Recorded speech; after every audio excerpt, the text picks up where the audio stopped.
ساتھ ہوں، بیٹیاں ساتھ ہوں، اپنی عزتیں ساتھ ہوں اور دشمن گھیر لے تو پھر دکھ کا احساس بڑھ جاتا ہے۔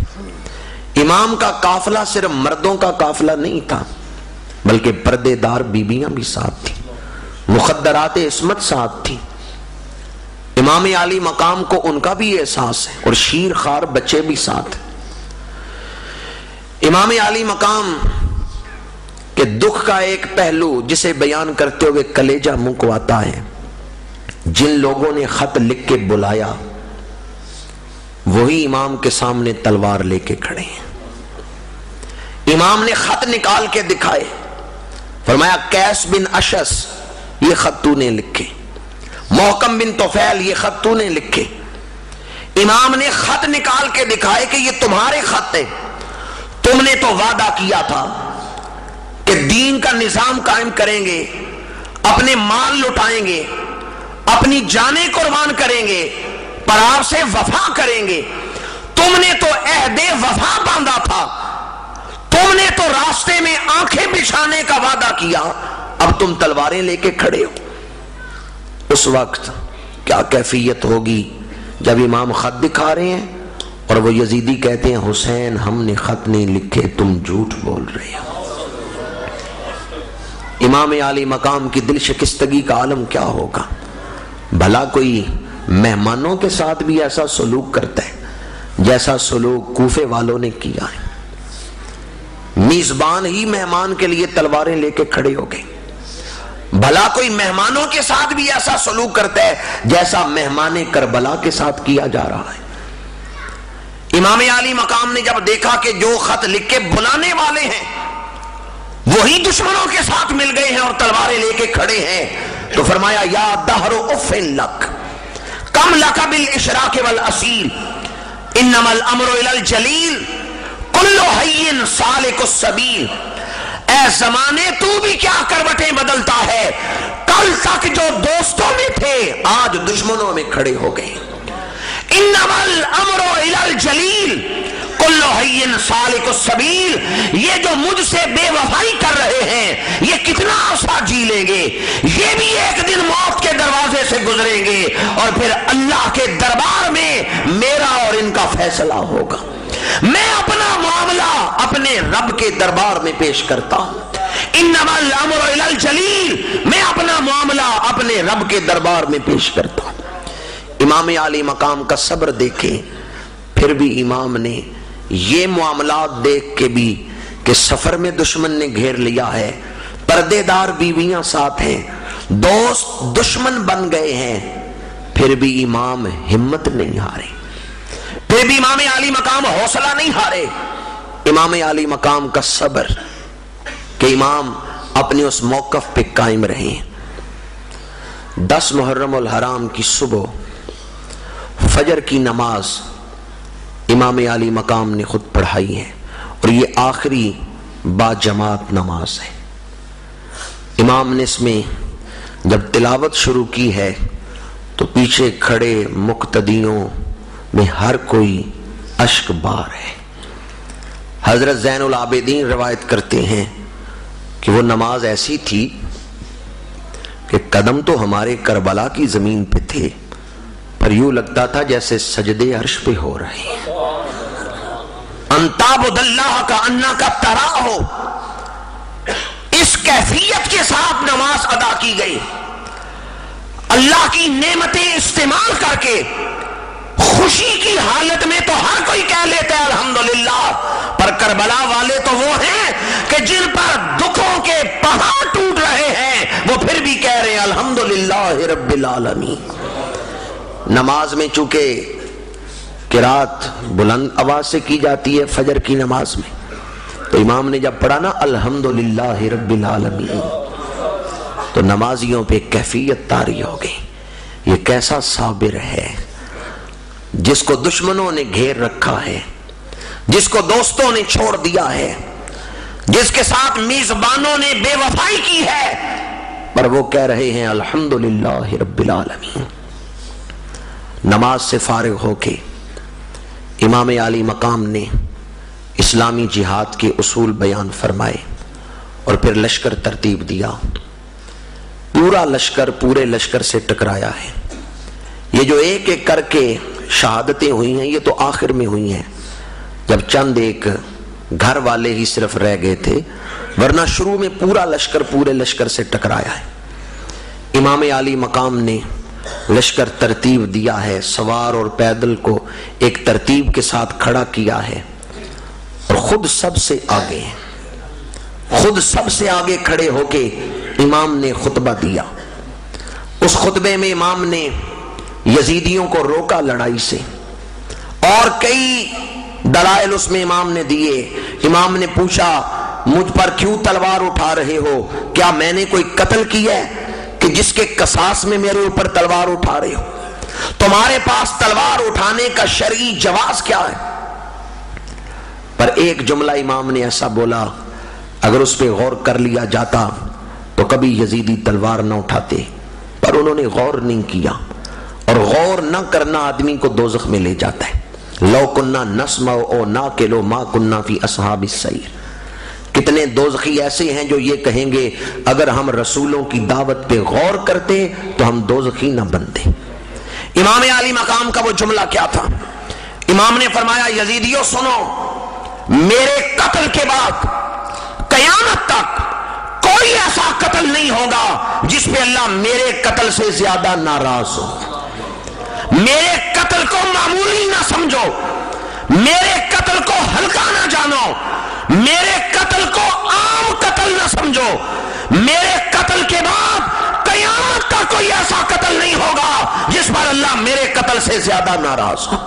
کیونکہ یہ نواسہ رسول کا قتل تھا، یہ اس پر تلوار اٹھانے کا گناہ تھا جنہیں اللہ کے رسول نے اپنی چھاتی سے لگایا ہے، جنہیں اللہ کے رسول نے اپنے دوشے مبارک پہ بٹھایا ہے، جن کی خاطر اللہ کے رسول نے اپنا خطبہ چھوڑا ہے، جن کی خاطر اللہ کے رسول نے اپنا سجدہ لمبا کیا ہے. امام عالی مقام نے فرمایا میرے قتل کو معمولی نہ سمجھو. پر یزیدیوں نے کہا حسین یا بیعت کر لو یا مرنے کے لیے تیار ہو جاؤ. امام عالی مقام نے شہزادہ علی اکبر سے کہا خیموں سے قرآن پاک لے کے آؤ. شہزادہ علی اکبر قرآن پاک لے کے آ رہے ہیں. تاریخ ابن اسیر پڑھ کے دیکھیں اور طبری کی تاریخ پڑھ کے دیکھیں. شہزادہ علی اکبر قرآن پاک لے کے آ رہے ہیں. شمر کہتا ہے لگتا ہے حسین قرآن کا واسطہ دے کے کہے گا مجھے چھوڑ دو. تو اگر حسین قرآن کا واسطہ دے تو اس وقت قرآن کی پرواہ نہ کرنا، تیر مار کے قرآن کے صفوں کو اڑا دینا. پر امام نے اس مقصد کے لیے قرآن نہیں منگایا تھا. امام عالی مقام کو قرآن مجید پیش کیا گیا. امام نے ہاتھوں پہ رکھا، دعا کے لیے ہاتھ پھیلائے، عرض کیا پروردگار حجت تمام ہو گئی. میں ان لوگوں کو لڑائی سے روکنے کی جتنی کوشش کر سکتا تھا میں نے وہ ساری کوشش کر لی، لیکن پروردگار انہوں نے سارے راستے بند کر کے صرف تلوار کا راستہ کھلا رکھا ہے. اب تیرے رسول کا نواسہ بھی تلوار اٹھا رہا ہے، پر میں تلوار اٹھانے سے پہلے قرآن کو گواہ کر رہا ہوں حسین خواہش نفس سے نہیں بلکہ تیری رضا کے لیے تلوار اٹھا رہا ہے. امام تو قرآن ہاتھ میں لے کے دعا کر رہے ہوں، صبر مانگ رہے ہوں اللہ سے. اس دعا کا اگلا حصہ یہ ہے کہ امام نے عرض کیا مولا جب تیر چل رہے ہوں مجھے بھی صبر دینا اور میرے ساتھیوں کو بھی، جب گردنیں کٹ رہی ہوں تو مجھے بھی صبر دینا اور میرے ساتھیوں کو بھی. یہ دعا کا اگلا حصہ ہے. پر امام نے اس دعا کے ابتدا میں اپنی نیت بیان کی اور عرض کیا مولا تیرے نبی کا نواسہ تلوار اٹھا رہا ہے تو خواہش نفس سے نہیں بلکہ تیری رضا کے لیے اٹھا رہا ہے. اب بھی جو کہے حکومت لینے کے لیے گئے ہیں، اس سے بڑا بھی کوئی بدبخت ہوگا. امام عالی مقام کی جو حسن نیت ہے، امام عالی مقام کا حسن نیت اس کو لوگ نہیں سمجھتے. محض حکومت کی طلب جو ہے وہ بری ہے، لیکن امام عالی مقام تو سنت رسول قائم کرنے کے لیے جا رہے ہیں. کیا اللہ کے رسول نے حکومت کا نظام نہیں قائم فرمایا؟ خلفائے راشدین نے نہیں قائم فرمایا؟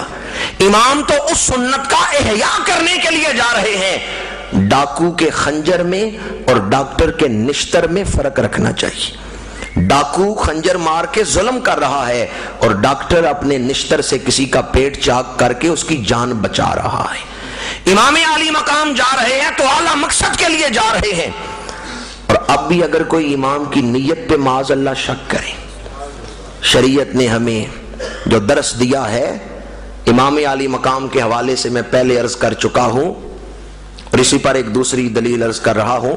یہ جو حدیث ہے نیت کے حوالے سے میں عرض کرنے لگا ہوں، یہ حدیث مبارکہ مشکات میں ہے، البدایہ و نہایہ میں، تہذیب التہذیب میں، مسند امام احمد میں، دلائل النبوہ میں امام بہقی نے اس کو نقل کی ہے، امام غزالی نے احیاء علوم الدین میں، الخصائص الکبریٰ میں علامہ جلال الدین سیوطی نے، اور امام طبرانی نے المعجم میں، کہ جب خون حسین گر رہا تھا کربلا میں تو اللہ کے رسول مدینہ منورہ سے اس خون کو اٹھانے کے لیے تشریف لائے۔ میں نے حوالے آپ کے سامنے کوئی عام لوگوں کے نہیں دیے، امام احمد بن حنبل امام بخاری کے بھی اساتذہ میں، علامہ جلال الدین سیوطی جن کے بارے میں دیوبندی مقدمہ فکر کے انور شاہ کاشمیری نے لکھا ہے کہ انہیں جاگتے ہوئے اللہ کے رسول کی زیارت ہوتی تھی، اور امام غزالی وہ تو علم کی سند بن چکے ہیں، جو بڑا عالم ہو اسے کہتے ہیں یہ تو غزالی دوران ہے۔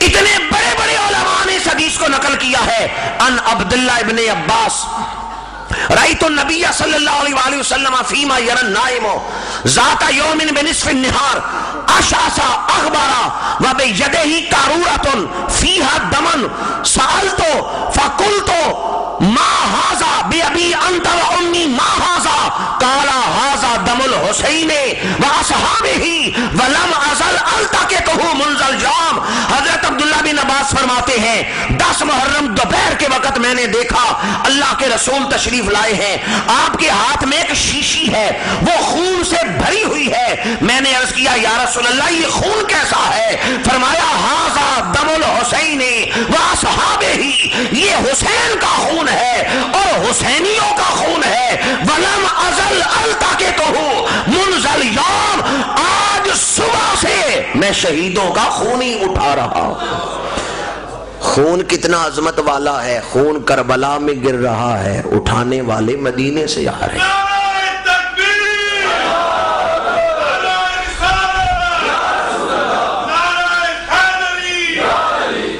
مجھے بتائیں اگر یہ شہادت اعلیٰ درجے کی نہ ہوتی تو حضور آتے خون اٹھانے کے لیے؟